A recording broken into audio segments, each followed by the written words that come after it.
Haji Mat Hassan bin Mat Munas atau lebih dikenali sebagai Tok Janggut ialah merupakan seorang ulama dan juga pahlawan Melayu yang sanggup menggadai nyawa demi melawan penjajahan British di tanah Melayu. Beliau juga merupakan tokoh agama Islam yang menarik sokongan banyak pengikut di Kelantan. Gelaran Tok Janggut beliau adalah kerana janggutnya yang dipelihara sampai ke paras dada. Diceritakan bahawa Tok Janggut pada mulanya merupakan seorang ulama yang telah mendalami ilmu pondok sebelum ke Mekah. Ketika berada di Mekah, beliau telah mempelajari ilmu agama sebelum berlakunya Perang Dunia Pertama pada masa itu. Peristiwa perjuangan Tok Janggut menentang penjajah British bermula apabila pihak British mengambil alih pemerintahan Kelantan daripada Siam selepas Perjanjian Inggeris-Siam 1909, di mana ia menjurus membawa kepada pelbagai perubahan seperti memperkenalkan cukai. Pada tahun 1914, ketika itu pentadbiran jeram Pasir Putih Kelantan telah diambil alih oleh Encik Latif yang menggantikan Engku Besar. Dalam masa yang sama, Engku Besar merupakan cucu kepada Tengku Sri Maharaja Long Sri Ibni Long Ghaffar Limbat yang memperoleh kuasa mentadbir kawasan Timur Kelantan secara turun-temurun. Dikatakan keadaan menjadi bertambah buruk apabila Encik Latif yang merupakan pegawai pentadbiran British yang berasal dari luar Kelantan menjalankan tugasnya dengan tegas, khususnya dalam hal kutipan cukai. Tiada siapa yang terlepas membayar cukai, termasuk Sultan dan pembesar juga diwajibkan membayar cukai tanah. Oleh kerana tidak bersetuju dengan pentadbiran baru yang mengenakan cukai, Engku Besar telah membuat perundingan dengan Tok Janggut, Haji Said, Cik Sahak dan Penghulu Adam, dan mereka dengan kata sepakat memutuskan untuk tidak bekerjasama dengan pihak British. Oleh kerana kumpulan mereka mendapat sokongan besar sebilangan rakyat, dan keadaan ini secara tidak langsung telah membimbangkan Encik Latif. Oleh itu, Encik Latif mengarahkan sepasukan polis yang diketuai oleh Sarjan Cik Wan Sulaiman bertolak ke kampung Tok Akib untuk bertemu dengan Tok Janggut. Ketika tiba di kampung itu, Mat Hassan sedang berucap di hadapan kira-kira 1,000 penduduk yang kebanyakannya bersenjata. Sarjan Sulaiman telah menerangkan maksud kedatangannya dan telah menjemput Tok Janggut datang ke Pasir Putih untuk berjumpa ketua jajahan. Tok Janggut telah bersetuju dengan permintaan tersebut. Walau bagaimanapun telah berlaku perselisihan dan pertengkaran semasa hendak meninggalkan tempat tersebut kerana Tok Janggut tidak mahu berjalan di hadapan dengan diiringi oleh polis di belakangnya seperti orang yang bersalah.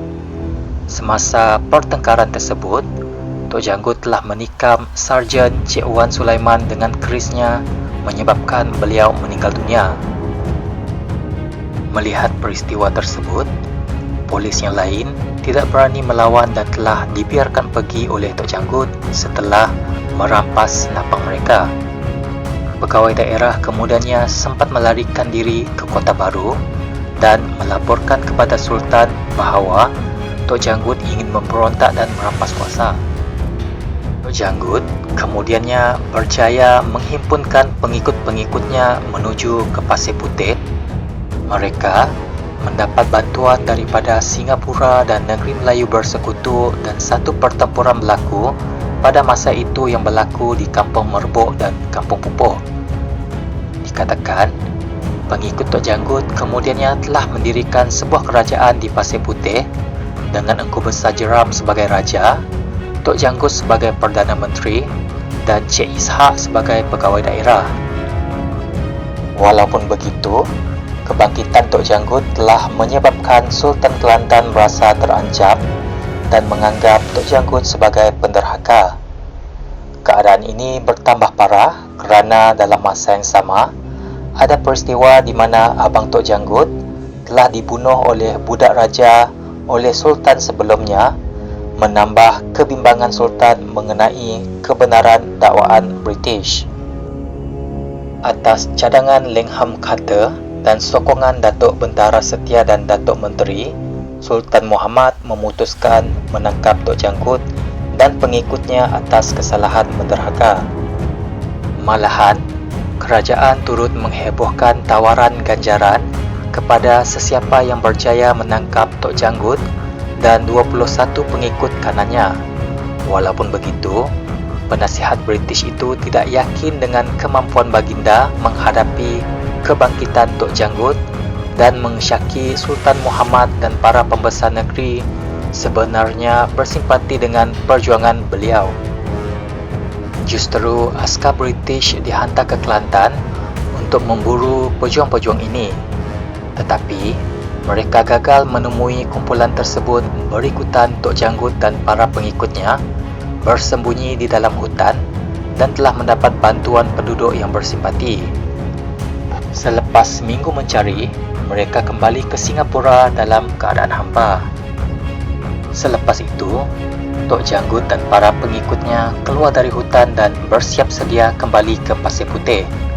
Langham Carter yang semakin marah membawa masuk pasukan pemandu negeri-negeri Melayu terdiri daripada askar-askar Gurkha untuk memburu mereka.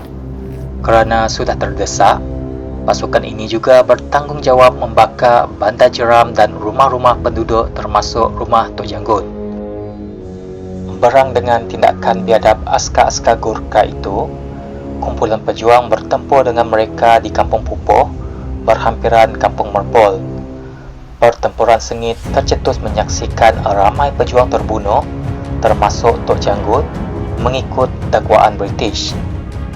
Yang paling menyedihkan, mayat Tok Janggut dibawa ke Kota Baru dalam kereta lembu yang menelan masa sehari, dan mayat beliau digantung beberapa hari di depan istana di Padang Merdeka untuk dipertontonkan kepada orang awam sebelum ditanam di seberang sungai Pasir Pekan sebelum dikebumikan di Pasir Pekan. Sebenarnya, perjuangan Tok Janggut ini juga sebenarnya hampir sama dengan semangat pahlawan-pahlawan Pahang, iaitu Mat Kilau, Tok Gajah dan Datuk Bahaman serta pengikut-pengikutnya.